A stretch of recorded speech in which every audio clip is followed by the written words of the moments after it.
Hello everyone, and welcome to the latest LeadID webinar titled Ensuring Insurance Sales: How to Identify, Qualify, and Contact the Best Insurance Leads. This is a unique webinar for us because, as you can gauge from the title, we're looking closely today at the insurance industry. But even if you're outside of insurance, if you utilize a warm transfer center in some capacity, I think this is going to be a really relevant and valuable webinar for you. So welcome once again. As always, a few tips to help you get the most out of today's webinar. If you're having audio trouble, you can use the chat window to request the dial-in. We do have ReadyTalk support with us today, and they're standing by to help you if you need it. You can also use the chat window to ask a question, or you can tweet your questions as well using the hashtag LeadIDinsured. Now, if we don't get your question today, fret not. We will respond to you after the fact, so definitely send your questions in regardless. And you'll be receiving a recording of today's webinar as well, probably early next week. We have three great speakers with us today. I'm Adam Figuera, the Senior Director of Marketing at LeadID, and I'm not pictured because I couldn't fit 4 pictures onto this slide. But I'm joined by Tom Schreiber, Senior Vice President and GM of the Insurance Vertical at LeadID. Tom also spent almost 20 years with Farmers Insurance. Also Aaron Broom, Vice President of Business Development at Customer Solutions Group, or CSG. And finally, Jeff Foyer, President of CSG. So a big welcome and a big thanks to our speakers today. For our agenda, we're going to talk about what makes an insurance lead good. What are the actual characteristics that can help you distinguish between the great leads from the good leads to maybe the not so good insurance lead? Where do insurance agents feel pain? And what are some of the possible ways that we can alleviate some of that pain? What about the role of the warm transfer operation in alleviating that pain? We're also going to talk about some tips and best practices for achieving the best contact rates, how you can optimize the warm transfer center and insurance carrier relationship, and then finally, as I said, we're going to have your questions at the end. But we're going to kick things off now with Tom Schreiber, who will start by telling us what a good insurance lead actually looks like. Tom, take it away. Thanks, Adam. I appreciate it, and I appreciate everybody's attendance today. As Adam said, I did spend about 20 years with Farmers Insurance Group in a corporate office out in the field, hiring and training agents and buying leads and working leads. And then I actually left Farmers, spent 4 years with NetQuote, selling leads, calling on all the national carriers, and stayed with them to the sale to Bankrate, stayed with Bankrate for a couple of years through the acquisitions of InsWeb and insurance agents and smashing NetQuote and InsureMe together. So I've got a lot of experience in this space. I've been with LeadID for about 2.5 years, and enjoying them to see if we can help deliver and drive the quality of the insurance vertical. So as Adam said, one of the things we want to talk about is the characteristics of a good lead. And really, when you break it down, both lead buyers and lead sellers are trying to find the same thing. They're trying to find a real consumer, someone out there who has genuine intent, who is in market, who has a need to write an insurance policy, and has the financial means to pay for it. And like I said, both lead buyers and lead sellers are really trying hard to find this, and it just depends on what marketing efforts and strategies they're putting forth. What lead providers can't do, and I think this is really important for everybody to understand, is we can't help the competitive position of the carrier you're representing in the marketplace. I've got a lot of family in the business and friends in the business, and they say, yeah, your leads just suck. They're not any good. I can't write any policies on them. And I said, I can't help it that you're 20-30% out of the market from a price standpoint. But did you talk to the consumer? Were they interested? Did they actually have a need? And the answers were usually yes. But like I said, the lead provider can't help you with your competitive position in the marketplace. Obviously, they can't write the policies for you. It's all depending on the people you hire and the sales training that you give them. We can't control the financial stability of the consumer. And we can't really guarantee that that consumer is going to answer the call on your first dial. I'm one of those impatient people that if I put in a lead form, I'll reply to an email, but I probably wouldn't pick up my phone, where the generation behind me will probably pick up the phone but doesn't want to talk to you or communicate with you through an email. So I think it's important for everybody to understand that there are certain things providers can provide you and certain things they can't. And at the end of the day, it's still hard to distinguish a good lead from a bad lead. And for years, I've had several discussions with people on what is defined as a good lead. And as I said in the previous slide, the provider's goal is to find someone who is in market and who has the intent to have a discussion with you. And they might not be the perfect marketing characteristics for you. Somebody might have DUI, somebody might not. But as far as having a good lead, it is based on the filtering criteria that you've been able to put in based on demographics, the age of the lead, year, make, and model, number of cars, etc. So what keeps you from getting a good lead? Mainly there's a lack of quality controls over the leads that an agent or call center is buying. Again, the filters that you have access to are based on demographic. You don't have any options for any of the consumer behavior of how old the lead is, etc. Then there's a lot of vendors to choose from. A lot of newer vendors have showed up in the last 3 to 4 years, come out with new platforms, and trying to have someone on your office team manage those vendors and be able to measure quality. It's just a lot of juggling and trying to figure out how much money are you going to burn through to get to one of those sales. And mainly it's due to the daily interruptions. When I was training my agents to sell policies, I always told them the most important part of the sales process is timing. You could have bought the perfect demographic filtered lead, but if you never contacted the prospect at the right time, you just were never able to connect with that consumer. They could have all the intent. They could be the perfect lead that you were looking for, but it was just a matter of timing. Also in your operations, in the sales operation, things happen. I live in Colorado. We get hailstorms. And when you have a catastrophe come up, your people they're just focused on everything else. When you have a rate increase and you're getting renewals and complaints from your consumers, at that same time, those 10 leads a day that you're buying just keep coming in. And at the end of the day, you ask your sales team, hey, did anybody get to these leads? And they all said, we were too busy doing what you asked us to do. So that really,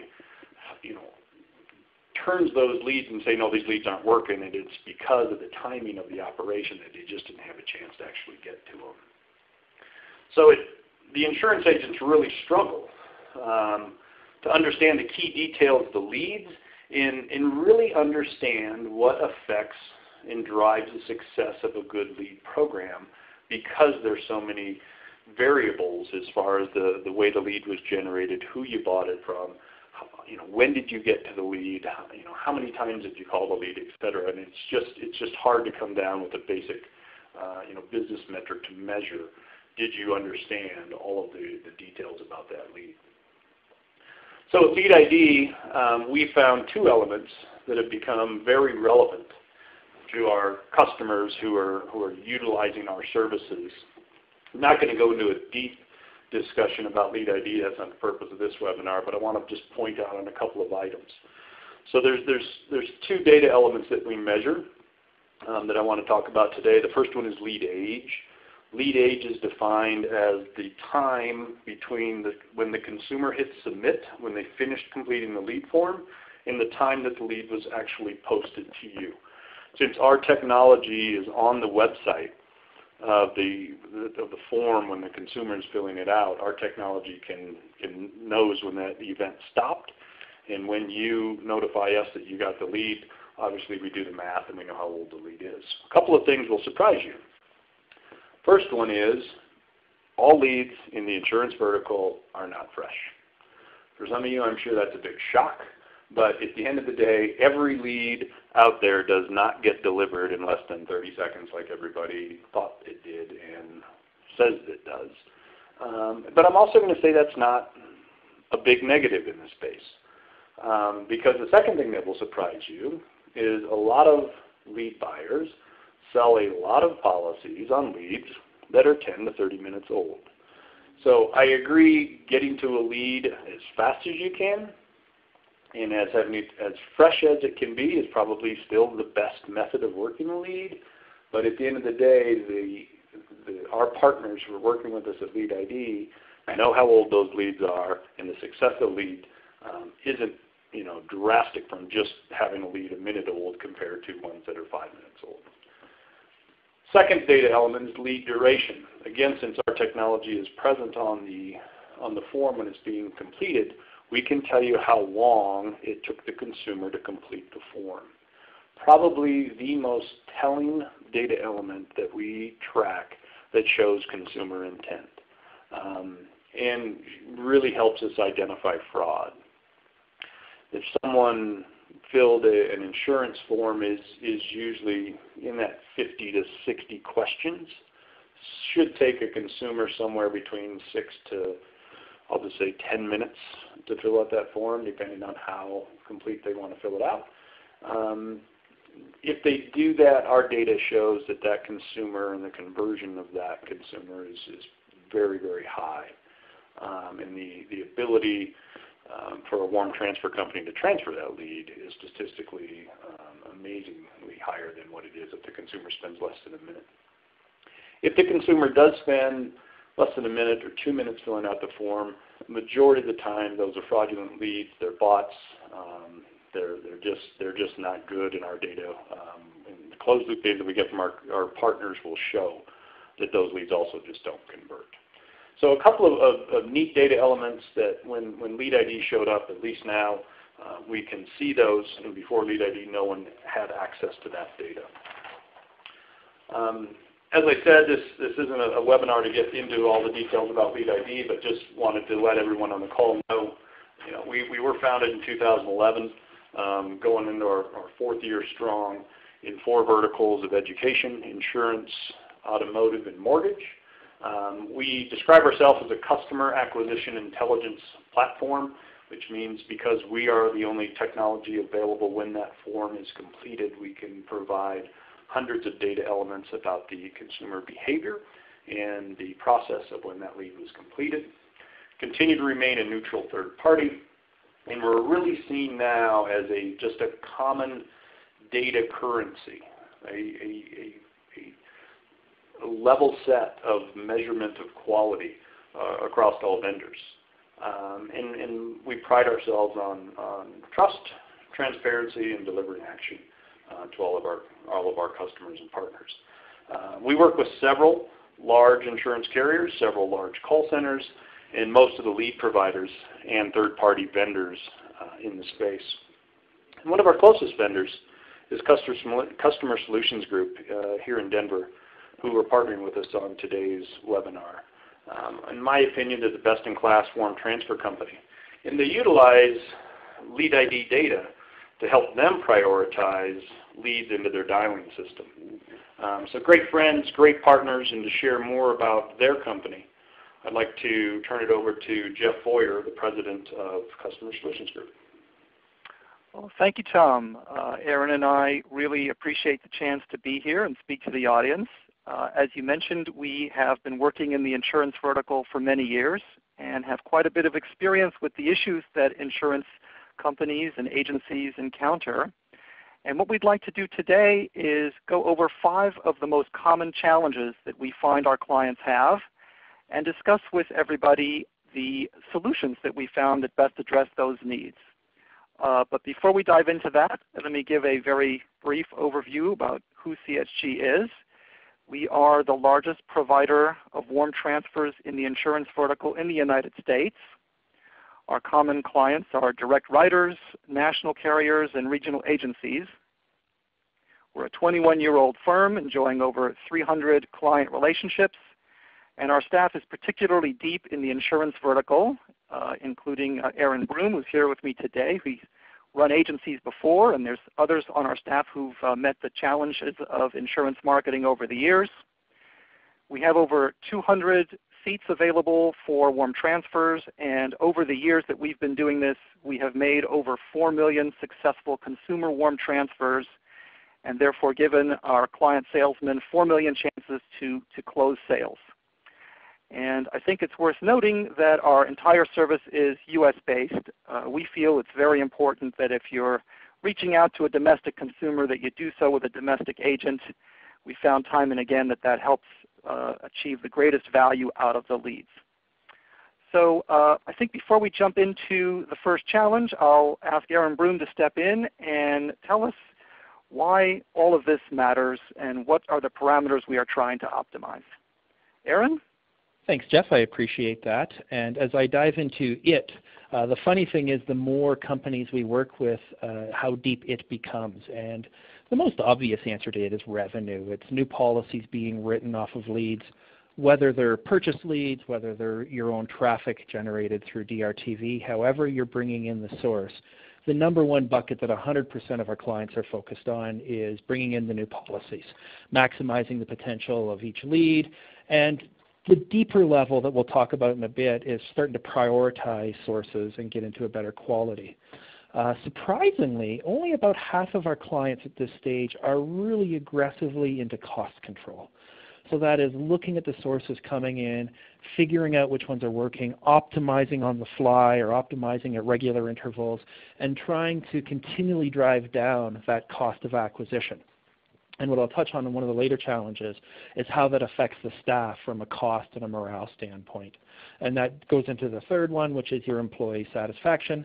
A good warm transfer company doesn't view these as independent silos. They are all tied together and feel like we can help clients meet the needs of all of these.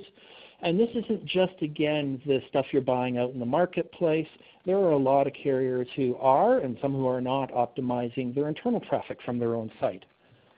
So I think those are all very relevant in this process. And as we dive into the first challenge, it's obviously finding good leads.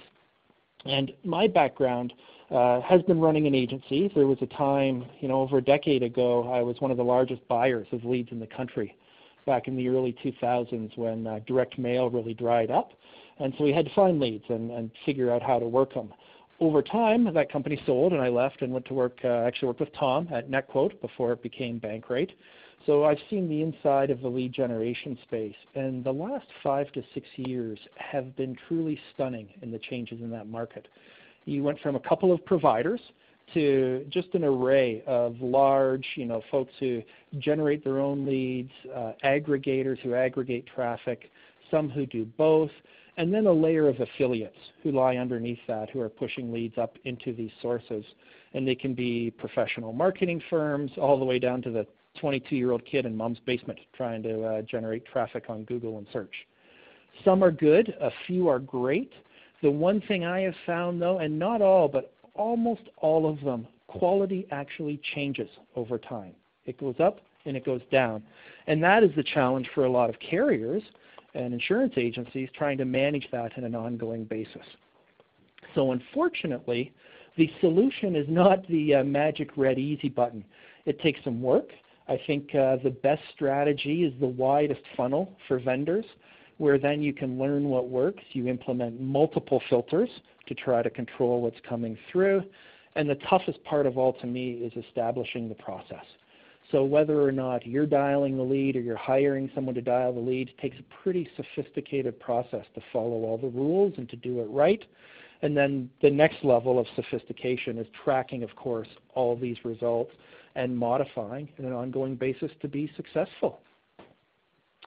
So that really goes right into the next challenge, which is assessing leads before you call, while you call, after you call. It's tough, as I just outlined. So the solution really has come into focus a lot better the last few years. And if you go back to when I was buying leads, it was really throw it all at the wall and see what sticks and hope you can write some. We did not have the tools to filter like you can today. Certainly there are a lot more tools now in the last few years that have come to fruition that make this process a lot easier for carriers. So you can start targeting prospect criteria, which, credit, that's a little tough before you underwrite it, but looking at people on assumed credit, their history, what fits your book of business, whether you're a preferred writer or a broader book writer, the lead criteria, the age of the lead, is a duplicate, the source criteria, is it one of your own .com leads, is this another aggregator purchase lead? And taking all of this data, applying it into some sort of prioritization and scoring model is critical. And some of the folks who have taken this to the furthest step is you can start to develop scoring models and lead priority models. A scoring model in its simplest form, you can accept or reject a lead based on criteria A versus B, to a lead prioritization model. You may want both those leads. One might close at a higher rate that you want first, but you still may want that second lead too, because the price point is lower, still has a decent chance of closing, and you're also thinking of optimizing your sales force. So that's why you might still take that lower lead, and a good warm transfer partner can help you prioritize that. So an example of assessing leads, the first one I want to share with you is one we've done with one of our carriers, and actually we've done this with a few carriers now, where they have their own internal traffic that come to their site. The consumer gets to the end of the quote form, they click submit, and they get a price.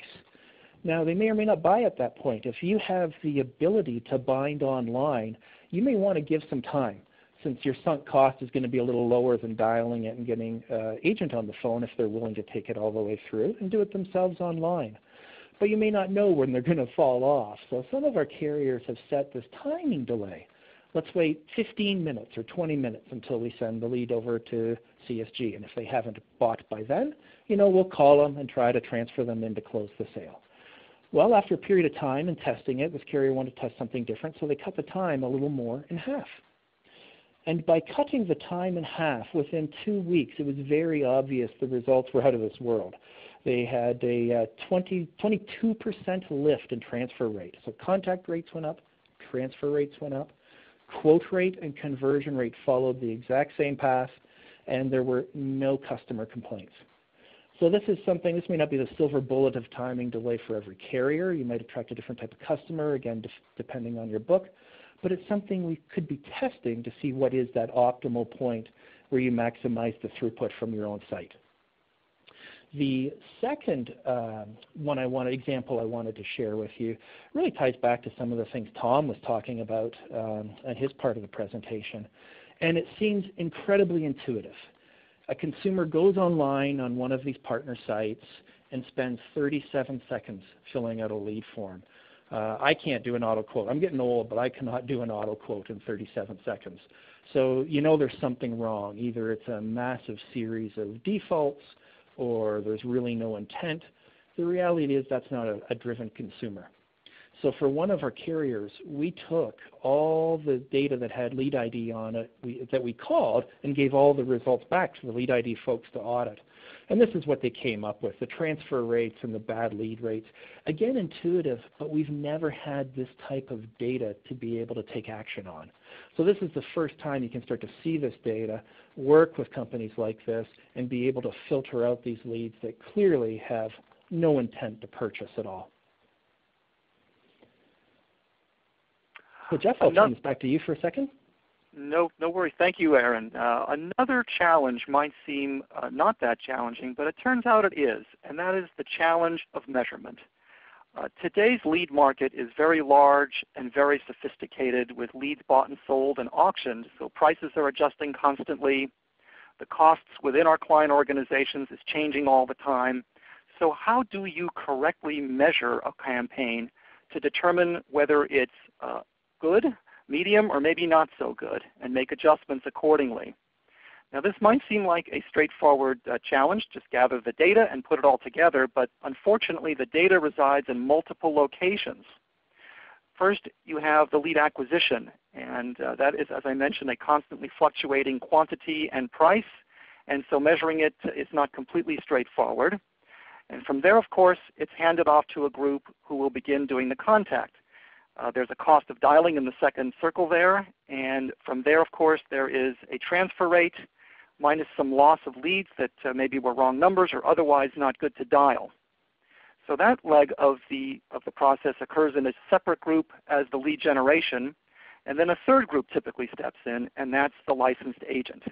And the licensed agent then has some quote rate, some close rate, and if we put all that together and gather the data from the three sources into one place, we can get a cost per sale. Now we believe that this is the superior way to measure a campaign and a superior way to measure a lead provider, and even down to the individual agent. So it's a matter largely of aggregating data from multiple sources, doing the right math, and then evaluating and constantly enhancing the project. Aaron, back to you. Yeah, so one area that's been near and dear to me for many years is running sales teams.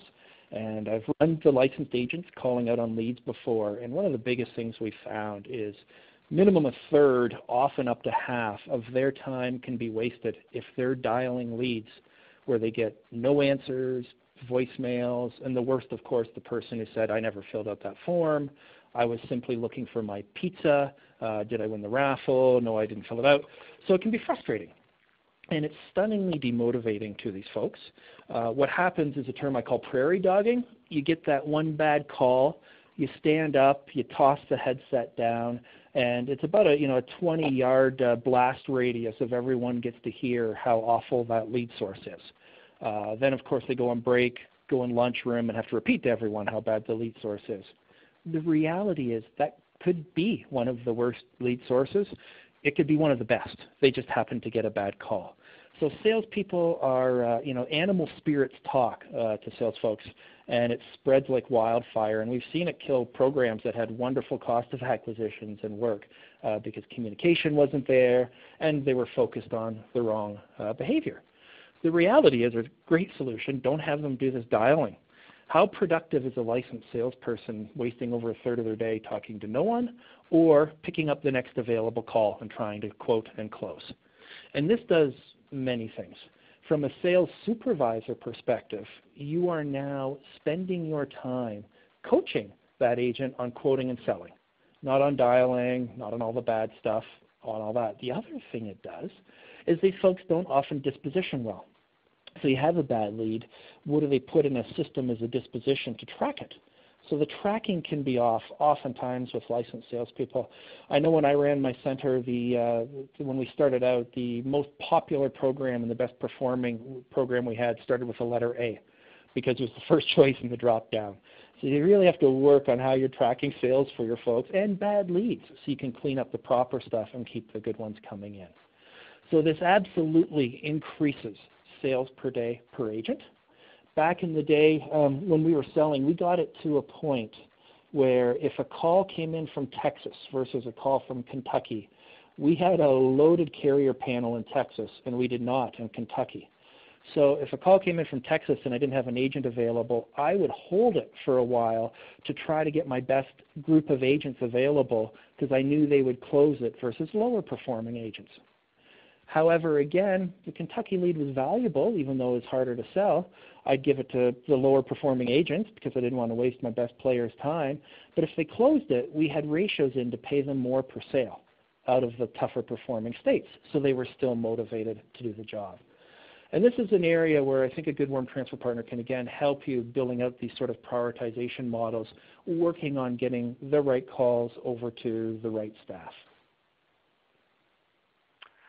Well, following on Aaron's point, when you separate the prospecting function from the pitch and close function, a lot of great things happen. Aaron was just discussing how you can focus in on the closers and coach them on different things and fine-tune their reward mechanism and commissions.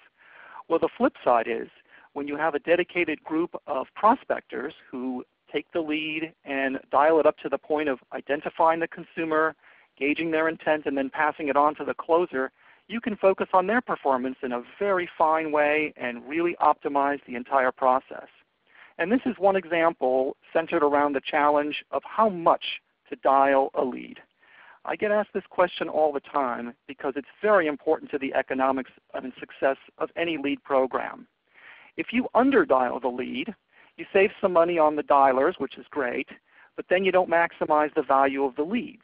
And leads are typically very expensive and precious, so you do want to make sure that you get the most value you can out of them. On the other hand, if you overdial the lead, you're spending too much on agent time calling them, and you run the risk of irritating the consumer with some very negative consequences down the road. So what we did at CSG to try to answer this question, as usual, is run a test. We had several clients participate, and the graph you see is the result of that test. So the law allows a lot of dialing. There's no particular numeric limit, but the time limits are very generous. That isn't very helpful because the answer lies well under the statutory limit. What you see on the graph here is a red line representing the transfer rate by dial and a green line representing the cost of transfer by dial. And these two are very similar because they're mathematically the inverse of one another, and they tell the same story. I'll look at the red line, and the first thing you can see on the first dot on the left is that on the first dial, the transfer rate is vastly superior to any other dial. Now that's true if, like CSG, you have a strategy to reach the consumer very quickly. And Tom mentioned this before. The first salesperson to reach the consumer does two things that are very important. Number one, they make the first pitch, and the consumer is most likely to buy on the first pitch. And number two, because these are telephone sales, they block everyone else out. So the second person to dial might get a busy signal if they're only 5 seconds slower than the first person to dial. So the right technology is very important to increase your speed. And you can see that very evident here by that one dot representing the transfer rate on the first dial. But what about the second dial? If we slide down the graph to the second dot, you can see there are still very high transfer rates in the second dial, the third dial, the fourth dial, and so on. Now we tested up to 10 dials and beyond, and what we discovered is that around 5 through 7, the value begins to diminish, and that certainly past the 7th dial, there's very little value left in working most leads. Now of course, we looked at it in more detail than this. There are differences by state, by lead source, and so on. So this represents an overall average. But we can be very sophisticated and come up with strategies that really optimize every lead source. Our policy, generally speaking, is to stop at about 5 dials.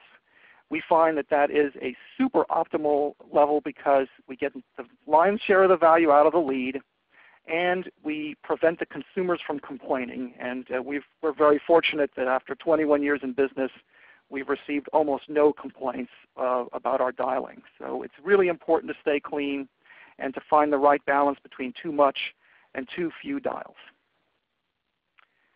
So those are the 5 different challenges we have time to address today.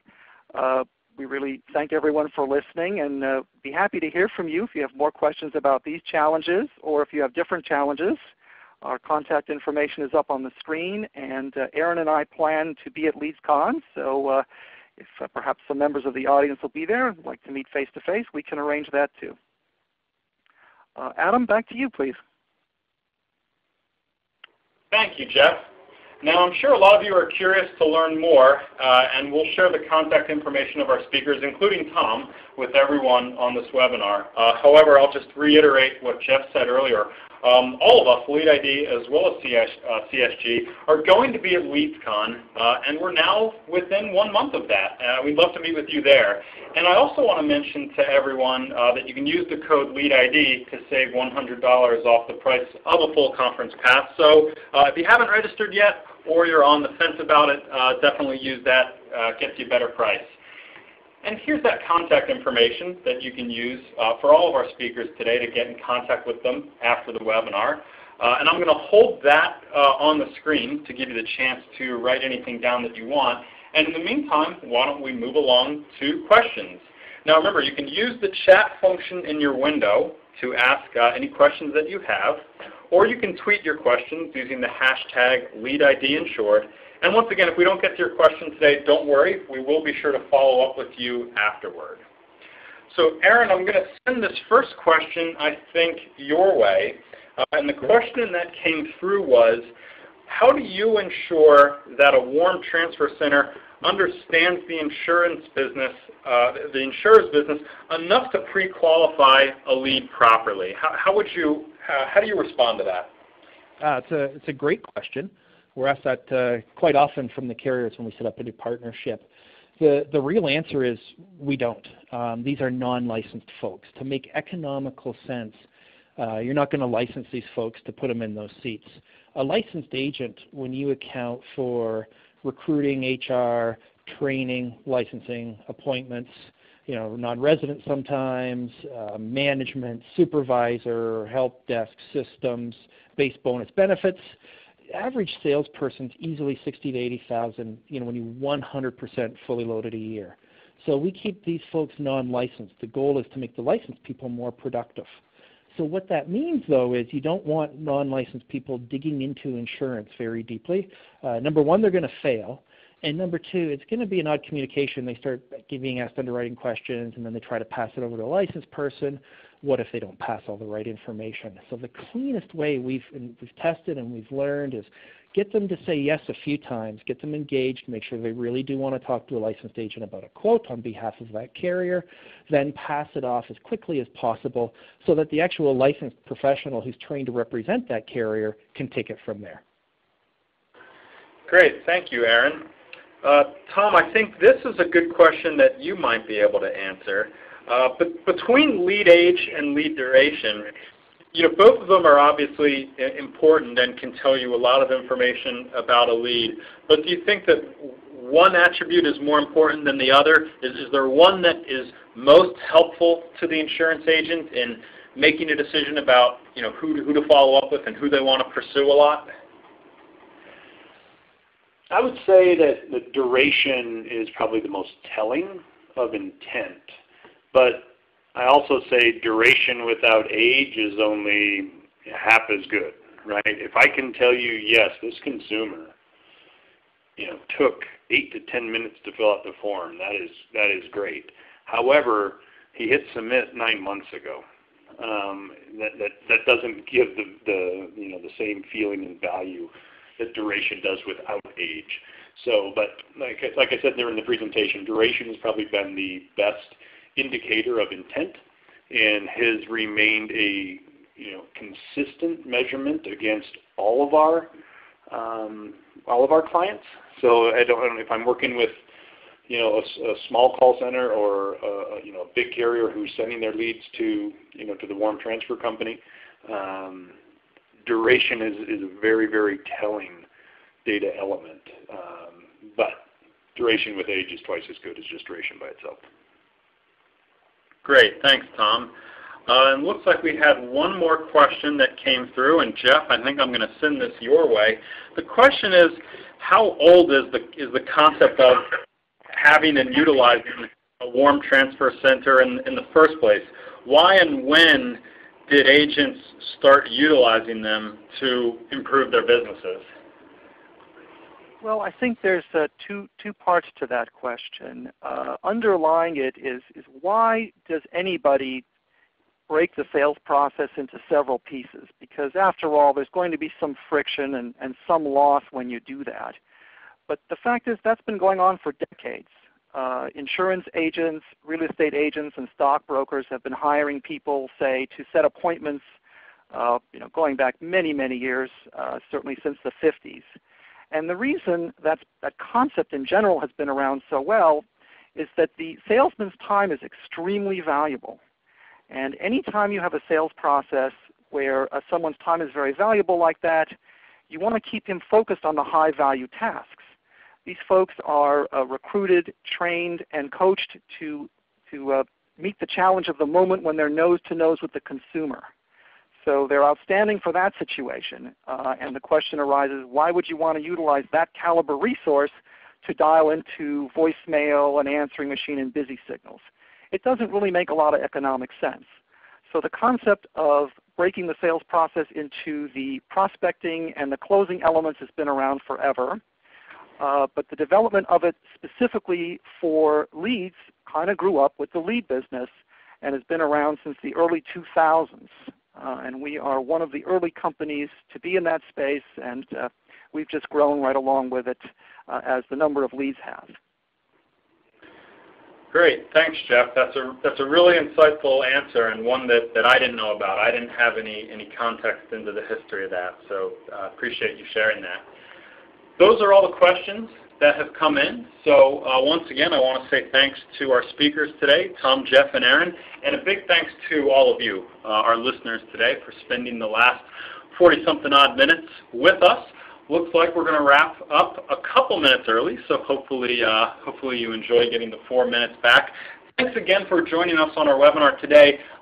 Stay tuned in your email. Hopefully early next week we'll have a copy of the recording in your inboxes. So just in case you have to drop off early or you think a colleague might benefit from what was discussed today, you will have that. And again, if you think of any questions later on that you didn't get to answer, that you didn't get to ask on our call, you have that contact information from the webinar. Let me just go back to it for one more moment. And you can always just email in to contact@leadid.com, and we'll make sure that your question gets to the right person. Thank you again, everyone.